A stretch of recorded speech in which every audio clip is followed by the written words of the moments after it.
March 4th, 1943, 23,000 feet above Rouen, France. Oberleutnant Heinz Knoche of Jagdgeschwader II spotted them through his canopy, 12 specks growing larger against the afternoon sun. American fighters, but not the sleek Spitfires the Luftwaffe had learned to respect. These were different, massive, bloated, almost comical in their proportions. Knoche actually laughed into his oxygen mask. The Americans, in their infinite industrial arrogance, had sent flying water barrels to challenge the Luftwaffe's lean Focke-Wulf 190s. His wingman, Feldwebel Roth, came over the radio with barely suppressed amusement. "Look at them, Herr Oberleutnant. They must weigh twice what we do." The physics seemed impossible. Every German pilot knew the fundamental equation of air combat. Power divided by weight equals performance. The Focke-Wulf 190 represented the perfection of this formula. 1,800 horsepower wrapped around the minimum possible airframe. These American monsters appeared to violate every principle of fighter design the Germans had spent a decade perfecting. Knoche pushed his stick forward, leading his swarm into a diving attack on what he would later describe in his diary as the most ungainly aircraft ever to disgrace the sky. The Republic P-47 Thunderbolt, 7 tons of American industrial excess. A fighter that weighed more empty than most German fighters did, fully loaded with fuel and ammunition. The Luftwaffe pilots had a name for it already, passed through intelligence briefings with undisguised contempt. Der Klotz, the block. Some called it the Amiflash, the American bottle, mocking its bloated fuselage. In the ready rooms of JG-2, JG-26, and JG-54, the fighter wings tasked with defending occupied France, pilots had studied the intelligence reports with amusement. The American fighter weighed 13,000 pounds empty. A Focke-Wulf 190 weighed 7,200. The Thunderbolt's fuselage was so deep that pilots joked you could fit an entire Messerschmitt inside it. The cockpit sat so high that American pilots needed a ladder to climb in, while German pilots could vault into their fighters from the ground. Everything about it seemed wrong, excessive, typically American in its disregard for elegance. What Knoche didn't know, what none of them could know in those first seconds of that first real encounter, was that they were diving toward a fundamental misunderstanding of what air combat was about to become. The P-47 Thunderbolt wasn't just a fighter, it was a manifestation of American industrial philosophy made aluminum and steel. Where German designers pursued elegance through minimalism, American engineers had asked a different question entirely. What if we simply overwhelmed the problem with power? The Thunderbolt's Pratt & Whitney R2800 double Wasp engine produced 2,300 horsepower, eventually 2,800 in later variants, numbers that seemed fictional to German engineers working with increasingly scarce materials and fuel. The engine itself was a monument to excess, 18 cylinders arranged in 2 rows, 2,000 cubic inches of displacement, a supercharger system so complex it required its own cooling apparatus. German engineers, proud of the Focke-Wulf's efficient BMW 801 radial, discovered that the Thunderbolt's engine alone weighed more than some entire German training aircraft. But the engine was merely the beginning of the absurdity. 8 Browning M 2.50 caliber machine guns, 425 rounds per gun, 3,400 rounds total. When a Thunderbolt pilot pressed his trigger, he unleashed a convergent stream of half-inch projectiles at a combined rate of 100 rounds per second. The Wehrmacht's standard anti-aircraft gun, the 2-centimeter Flak 38, fired slower than a single P-47. Major Hans Philipp, commanding JG-1, had briefed his pilots on the Thunderbolt's armament with professional skepticism. 8 machine guns sounds impressive, gentlemen, but they're rifle-caliber weapons. Our cannons will tear them apart before they can close to effective range. Philippe, with 206 victories, knew what he was talking about, or thought he did. The briefings hadn't mentioned that each .50 caliber round weighed 4 times what a German 13mm round did, that the American guns fired at velocities that gave them cannon-like penetration, that 8 converging streams created a pattern of destruction that made precise aiming almost irrelevant. Knoche completed his dive, lining up on the rearmost Thunderbolt. Range 300 meters, 200, 150. He pressed his firing button. 4 20mm cannons and 2 13mm machine guns sparked to life. He watched his rounds sparkle across the American fighter's fuselage. Direct hits, multiple impacts. The Thunderbolt wobbled slightly. Then it rolled left and dove, not trailing smoke, not shedding parts, simply leaving, as if Knoche had merely insulted it rather than pumped dozens of explosive rounds into its vitals. Behind him, Feldwebel Roth's voice crackled with confusion. "I hit him! I know I hit him! Center mass! Why isn't he burning?" The answer lay in another American excess that seemed like madness to German designers. The Thunderbolt carried armor plating that would have been considered excessive on a ground attack aircraft. The pilot sat in an armored tub that could stop 20-millimeter rounds. The engine had armor. The oil cooler had armor. Even the turbo-supercharger, that massive American indulgence that allowed the Thunderbolt to maintain power at altitudes where German engines gasped for air, sat behind steel plates. The armor wasn't just thick, it was scientifically positioned. Republic's engineers had analyzed thousands of combat reports, identifying where fighters took hits most frequently. They armored those areas with a redundancy that German designers, working under constant material shortages, viewed as almost obscene waste. The pilot's armor alone weighed 360 pounds. A complete Messerschmitt Bf-109's armor package weighed 90 pounds. Lieutenant Colonel Francis Gabreski, who would become America's top ace in the European theater with 28 victories, would later describe his first combat in a Thunderbolt with characteristic understatement. The German pilot made a perfect bounce. I could hear his rounds hitting my aircraft like someone throwing gravel at a tin roof. I pushed the stick forward, opened the throttle, and dove. He couldn't follow. They never could. The Thunderbolt could dive. This was perhaps its most devastating characteristic, one that emerged from what seemed like a disadvantage. 7 tons of fighter aircraft develops considerable momentum when pointed at the ground. German pilots, raised on the doctrine of energy management and boom and zoom tactics, discovered that the American bloc could outzoom anything in the Luftwaffe's inventory. Test pilots at Rechlin, the Luftwaffe's experimental center, had actually calculated the theoretical maximum dive speeds. A Focke-Wulf 190 would begin to shed parts at approximately 550 miles per hour. A Messerschmitt 109 lost its wings at 520. The Thunderbolt had been documented diving at speeds approaching 700 miles per hour, velocities that entered the realm of compressibility, where air itself began to behave like a solid. Captain Fred Christensen of the 56th Fighter Group experienced this personally over Munster in October 1943. I was at 32,000 feet when I spotted a formation of 109s below. I rolled inverted and pulled through. The airspeed indicator wound past 500, 550, 600. The aircraft began to buffet. The controls became solid, like they were set in concrete, but she held together. The 109s scattered when they saw me coming. One tried to follow me down. His wings came off at about 15,000 feet. Major Robert Johnson, flying with the 56th Fighter Group, encountered this reality on June 26, 1943, over France. A Focke-Wulf 190, piloted by Oberst Egon Mayer, one of Germany's most decorated aces with 71 victories at that point, caught Johnson's damaged Thunderbolt struggling home. Mayer made pass after pass, pumping hundreds of rounds into Johnson's aircraft. The Thunderbolt absorbed them all. Johnson counted over 200 holes when he landed. The armor had held. The engine kept running. The controls responded. Mayer, incredulous, had actually pulled alongside Johnson's shredded fighter to look at the American pilot before waggling his wings and departing, out of ammunition and probably out of explanations for how any aircraft could survive what he had just inflicted. Johnson's crew chief counted 21 20-millimeter cannon hits and over 200 machine gun strikes. The aircraft flew again 3 days later, but it wasn't the armor or the dive speed that would fundamentally transform air combat over Europe. It was the 8 guns and what they represented. The Luftwaffe's fighter doctrine, refined through 4 years of combat, centered on surgical precision. Get close, aim carefully, fire short bursts, conserve ammunition, make each round count. German fighters typically carried enough ammunition for 15 to 20 seconds of firing. The Bf-109's engine-mounted 20-millimeter cannon held only 60 rounds. Every shot mattered. Luftwaffe training emphasized deflection shooting as an art form. Pilots spent hundreds of hours learning to calculate angles, lead distances, convergence zones. They studied gun camera footage like theological texts, analyzing the perfect firing solution. An experte could destroy an enemy aircraft with fewer than 20 rounds. It was a point of pride, a mark of professionalism. The Thunderbolt's pilots operated under a different paradigm entirely.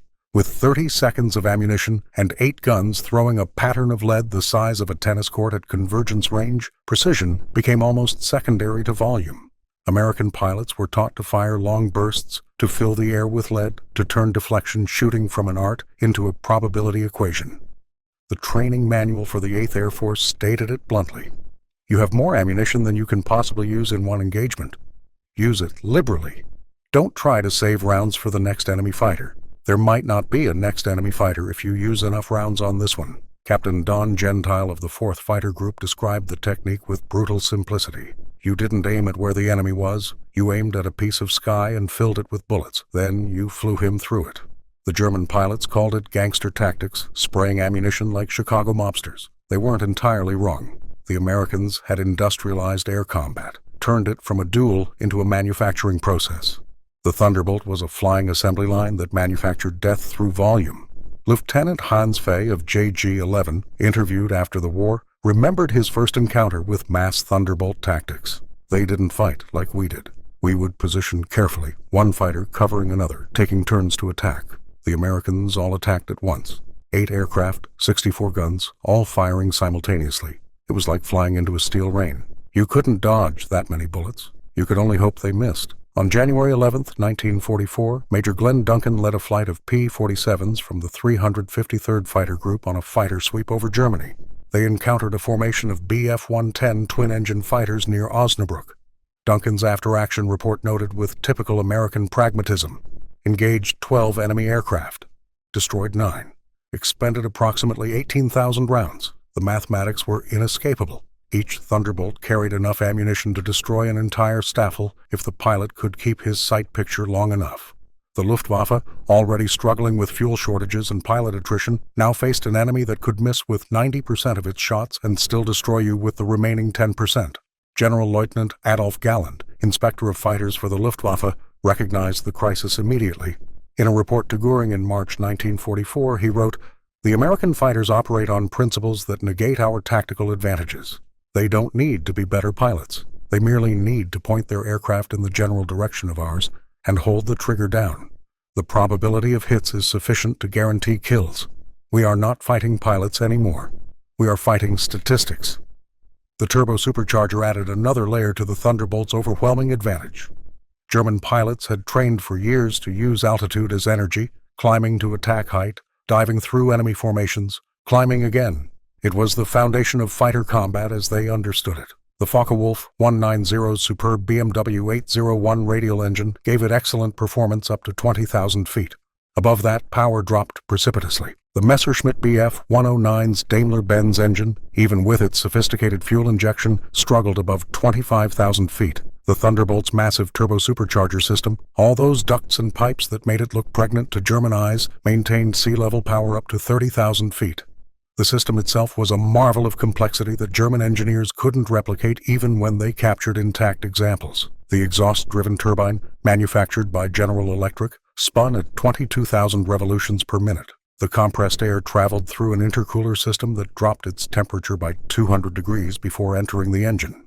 The entire apparatus weighed 400 pounds and required its own control systems, cooling circuits, and protective armor. Lieutenant Johannes Steinhoff, flying with JG-77, encountered this reality in March 1944 over Berlin. His Schwarm had climbed to 28,000 feet, gasping in the thin air, engines running rough, when the Thunderbolts appeared above them. Not climbing to engage. Already there, waiting. Steinhoff's memoir captures the despair of that moment. We had always owned the high ground. It was our sanctuary, our energy bank. To see the Americans lounging above us, circling casually at altitudes where we could barely maintain control, it was like watching someone violate a natural law. We had spent years perfecting energy tactics, learning to convert altitude to speed, speed to position, position to kills. The Americans had simply bought their way past the entire equation. They started with all the energy and never gave it up. The Thunderbolts came down on Steinhoff's formation like an avalanche. 8 tons of fighter aircraft dropping from 30,000 feet achieved speeds that stressed even the Thunderbolt's overbuilt airframe. German pilots reported P-47s passing them in dives at speeds approaching 500 miles per hour, velocities that would tear the wings off a Messerschmitt. At those speeds, the 8 guns didn't need precision. They needed only to intersect with the target's flight path for a fraction of a second. The results were catastrophic. High-velocity .50 caliber rounds didn't just penetrate. They fragmented, tumbled, created hydraulic shockwaves through aircraft structures. A Focke-Wulf could absorb several 20mm cannon hits and remain flyable. A burst from 8.5s would saw it in half. Hauptmann Anton Haeckel, credited with 192 victories, described the damage pattern from Thunderbolt guns as unique in his experience. When our fighters were hit by British Spitfires or Soviet Yaks, you could count the holes. When they were hit by Thunderbolts, we counted the pieces. I saw a Focke-Wulf take a 2-second burst from a P-47. The engine separated from the fuselage. Both wings folded backwards. The tail section simply disappeared. The pilot was probably dead before he knew he'd been hit. Luftwaffe intelligence, analyzing crashed P-47s, discovered another American excess that seemed almost insulting. The Thunderbolt carried 267 pounds of armor plate. A Focke-Wulf 190 carried 67 pounds. The American fighter literally carried a Fokker's entire armor weight in extra protection. The fuel system represented another order of magnitude difference. The Thunderbolt's self-sealing fuel tanks could absorb multiple 20-millimeter hits without catching fire. German fighters, operating on increasingly synthetic fuels that ignited if you looked at them wrong, burned like torches when hit. The self-sealing technology itself was a testament to American material abundance. Multiple layers of rubber and synthetic compounds that would swell when exposed to gasoline, automatically plugging holes. The Germans had similar technology but lacked the raw materials to implement it widely. By 1944, many Luftwaffe fighters flew with standard aluminum tanks, accepting the fire risk because they had no alternative. Major Kurt Boulingen, credited with 112 victories, survived being shot down by a P-47 in May 1944. His description of the encounter reveals the psychological impact of facing the Thunderbolts. I had positioned perfectly, approaching from his blind spot below. At 200 meters, I opened fire. My round struck his wing root and fuselage. Nothing. No fire, no explosion. Then he rolled. I have never seen an aircraft that size roll that quickly. Suddenly, I was looking at 8 muzzles. The noise was indescribable. My aircraft disintegrated around me. The canopy exploded, the engine came apart, the wings folded. I remember thinking, this is not combat. This is demolition. The Thunderbolt's range added the final insult. Early models could reach Berlin and return. Later versions, carrying drop tanks that seemed obscenely large to German eyes, could escort bombers anywhere in the Reich. The Luftwaffe's strategy of withdrawing eastward, forcing Allied fighters to turn back as fuel ran low, collapsed. The Thunderbolts kept coming. A P-47D with 2 150-gallon drop tanks carried 770 gallons of fuel total. A Focke-Wulf 190 carried 115 gallons internally. The American fighter carried more fuel in its external tanks than the German fighter carried altogether. With this fuel load, a Thunderbolt could fly to Poland and back, loiter over target for 30 minutes, engage in combat, and still have reserves. The mathematics of range translated directly into tactical supremacy. By spring 1944, Thunderbolt groups were deliberately flying past their bomber charges, ranging ahead to strafe German airfields. The Luftwaffe called it the Jabo Plague, from Jagdbomber, fighter-bomber. But these weren't fighter-bombers in any sense the Germans understood. These were fighters that happened to carry bombs because they could, because American engineers had built in so much excess capacity that hanging 2,000 pounds of ordnance under the wings barely affected performance. Colonel Hubert Zemke, commanding the 56th Fighter Group, pioneered the tactics that would devastate the Luftwaffe's infrastructure. His pilots would escort bombers to target, then dive to ground level on the return trip, strafing everything that moved. Locomotives, barges, trucks, staff cars, and especially aircraft caught on the ground.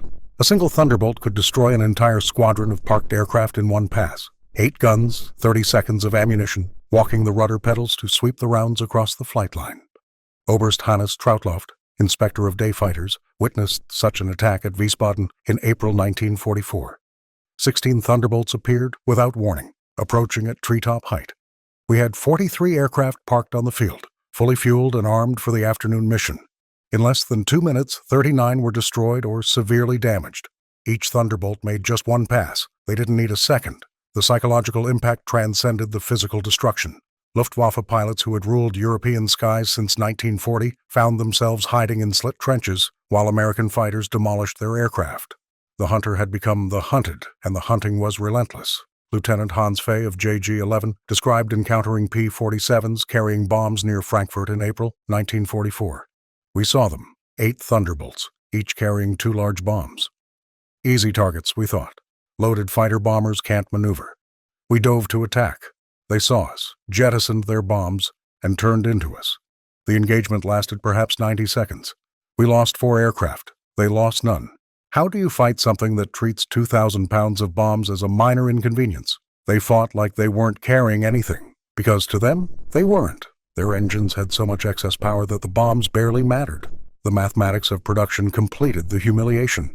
In 1944, Republic Aviation produced 430 P-47s per month. The entire German aviation industry, bombing raids, material shortages, and slave labor notwithstanding, managed 650 fighters monthly of all types combined. For every German fighter destroyed, America built 3 Thunderbolts. For every German pilot killed, America trained 5. The training itself represented another gulf between the opposing forces. By 1944, new Luftwaffe pilots arrived at frontline units with fewer than 100 hours total flight time, sometimes as little as 50 hours on type. American pilots arrived with 300 hours minimum, often more. They had practiced gunnery against towed targets, flown mock combat against experienced instructors, studied gun camera footage until they could estimate deflection in their sleep. Lieutenant Günther Rahl, who would survive the war with 275 victories, noted the difference with professional admiration. The Americans we faced in 1944 weren't the same as those in 1943. These new pilots had been trained on an industrial scale. They all flew the same way, used the same tactics, maintained the same formations. It was like fighting an algorithm. You could shoot down 1, 2, 3, and the rest would continue executing their mission exactly as trained. No panic, no confusion, just systematic execution of rehearsed procedures. The Luftwaffe's elite, the Expert 10, who had ruled European skies since 1940, found themselves facing an arithmetic problem dressed as air combat. Their decades of accumulated experience meant nothing against pilots who could afford to make mistakes, whose aircraft forgave every error, who could saturate the sky with lead until something died. Captain Don Gentile of the 4th Fighter Group described the tactical reality with American directness. The Germans flew better. They had better tactics, better training initially, but we had more of everything. More planes, more fuel, more bullets. We could afford to be wasteful. They couldn't afford to make a single mistake. When I fired at a German fighter, I held the trigger down for 3, 4, 5 seconds. That's 400 rounds. If 10% hit, he was finished. When they fired at us, they had to make every round count. That's not fighting, that's gambling, and the house always wins. The Normandy invasion brought the contradiction to its ultimate expression. On June 6, 1944, the Luftwaffe managed to fly 319 sorties over the invasion beaches. The Allies flew 14,600. Many were Thunderbolts, now operating in their ultimate role, not as fighters, but as flying artillery. A Thunderbolt could carry the same bomb load as a Ju-87 Stuka. It could deliver those bombs, then transform into a fighter that could destroy any Luftwaffe aircraft that tried to intervene. The rockets added another dimension to the slaughter. Each Thunderbolt could carry 10 5-inch high-velocity aircraft rockets. Each rocket carried the explosive equivalent of a 105mm artillery shell. A flight of 8 Thunderbolts could deliver the firepower of an artillery battalion in a single pass. General Adolf Galland, flying one of his last combat missions in a Me-262 jet fighter, watched Thunderbolts attack German positions in Normandy. They came in waves, dozens at a time. They bombed, they rocketed, they strafed. When our fighters appeared, they simply turned and fought. When they ran low on ammunition, more appeared. It was like fighting a factory, not an air force. Each wave was identical to the last. Same approach angles, same attack patterns, same systematic destruction.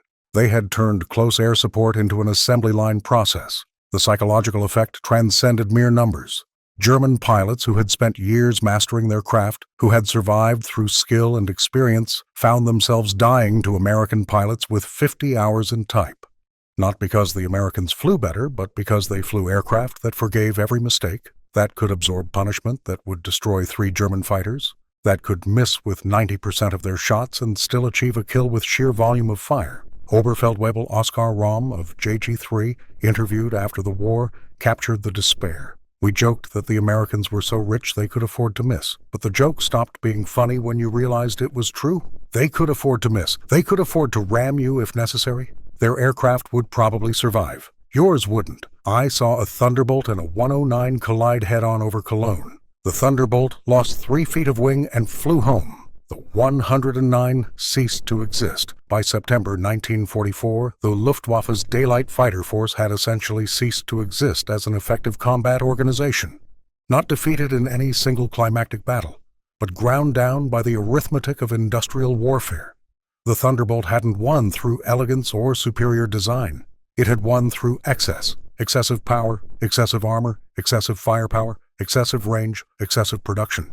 The Germans had brought a scalpel to what turned out to be a demolition project. The Thunderbolt's final statistics tell the story in numbers that would have seemed impossible in 1943. 15,683 produced, more than any other American fighter. 3,752 enemy aircraft destroyed in air combat. 3,499 destroyed on the ground. 171,000 tons of bombs dropped. 500,000 rockets fired. Uncounted vehicles, trains, and vessels destroyed. The Luftwaffe's own statistics were equally telling. Of the 28,000 German fighter pilots who flew in combat, 25,000 were killed or wounded. The mathematics of attrition had consumed an entire generation of expertise. Colonel Herbert Zemke, commander of the 56th Fighter Group, reflected after the war on what the Thunderbolt represented. It wasn't pretty, it wasn't elegant. It violated every principle of classic fighter design. But it was American. We didn't build it to be beautiful. We built it to be unstoppable. And it was. We took everything the Germans did and multiplied it by 10. 10 times the armor, 10 times the ammunition, 10 times the production. They couldn't compete with that. Nobody could. Heinz Knocke, the German pilot who had laughed at his first sight of a Thunderbolt in March 1943, survived the war. In 1962, he attended a reunion of the 56th Fighter Group in New York. Standing before a restored P-47, he told the assembled American pilots a story. In August 1944, near Cologne, his Focke-Wulf had been caught by a flight of Thunderbolts. He described the encounter with professional detachment. I was at 18,000 feet when they appeared above me. 4 of them, probably at 25,000. I had nowhere to climb. They came down like an avalanche. The first pass destroyed my wingman. The second damaged my engine. On the third pass, my aircraft came apart. I spent the rest of the engagement hanging in my parachute, watching them circle me. One flew close enough that I could see the pilot's face. He was younger than my youngest brother. He waved at me before they left. Knocke paused, looking at the restored Thunderbolt's 8 gun ports. "We called you gangsters, you know, because of how you fought. All that firepower, all that ammunition. No finesse, no elegance, just overwhelming force." He touched the aircraft's armor plating, still thick and solid after 20 years. "But you weren't gangsters. You were something worse. You were industrialists. You turned air combat into mass production. We were artisans. You were factory workers. And in modern war, the factory always wins." The Thunderbolt represented more than just American industrial might. It embodied a fundamental shift in how air warfare would be conducted, not through individual skill or technological sophistication, but through systematic application of overwhelming material superiority. The Germans had perfected the fighter aircraft. The Americans had perfected the production of fighter aircraft. The distinction proved decisive. In the end, the Luftwaffe's pilots hadn't been defeated by superior flying or better tactics. They had been defeated by arithmetic. 8 guns against 4, 3,000 rounds against 500, 7 tons of armor and engine against 3, 400 aircraft per month against 40. It was never a contest. It was a mathematical certainty dressed as air combat. The pilots who had laughed at the P-47 Thunderbolt in 1943 learned by 1944 that they weren't fighting an aircraft. They were fighting an entire industrial philosophy given wings and 8.50 caliber machine guns. The Thunderbolt didn't need to be elegant. It needed only to arrive in overwhelming numbers, absorb whatever the enemy could deliver, and then destroy everything in its path through sheer volume of firepower, which is exactly what it did. The laughter stopped when the shooting started. And once the shooting started, it never really stopped, not until there was nothing left to shoot at. The American bottle, the block, the flying barrel had done exactly what its designers intended. It had taken the artistry out of air combat and replaced it with industrial processing. The Germans had brought swords to what turned out to be a factory floor. The factory won.